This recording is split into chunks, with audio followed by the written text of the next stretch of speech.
խաղաղության գործընթացի շրջանակներում խաղաղությունը անխուսափելի է։ Այս իշխանությունը արդեն տվել է ամեն ինչ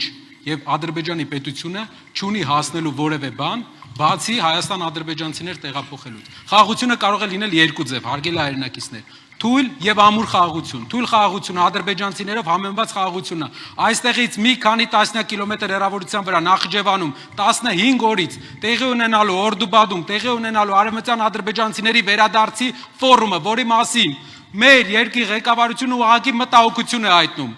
Մենք պետք է ունենանք ամուր խաղաղությունը, դա ադրբեջանցիների վերադարձի կանխարգելումով խաղաղությունն է, որպեսզի նրանք 10 օրից ավել մեր հայրենիքում չկարողանան լինել։ Դա բոլորիս է ձեռնտու, դա ձեր երեխաներին, մեր երեխաներին է ձեռնտու։ 300,000 ադրբեջանցիների վերադարձի այդ թեման բավականին քննարկվեց եւ քննարկվում է։ Փաստ է, որ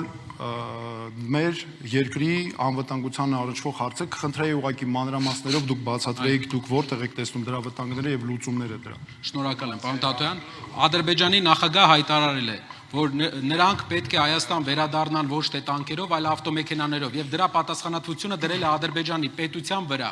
Բացի դրանից Հիկմետ Հաջիևը իր օգնականը 15 օր առաջ խոսել է 300,000 ադրբեջանցիներից։ Նրանք ֆորումներ են կազմակերպում Հայաստան վերադարձի հետ կապված։ Հայաստանի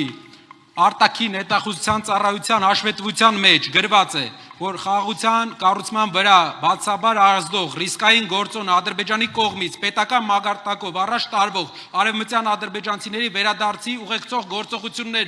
գործողությունները, այսինքն սրա մասին պետությունը գիտի, հայտնեք մեր հանրությանը, ասեք ճշմարտությունը, մարդիկ պետք է իմանան ինչ են ընտրում, մարդիկ պետք է իմանան ով է գալիս, տեղյակ պահեք մեր հանրությանը, թե ովքեր են գալիս մեր հայրենիք,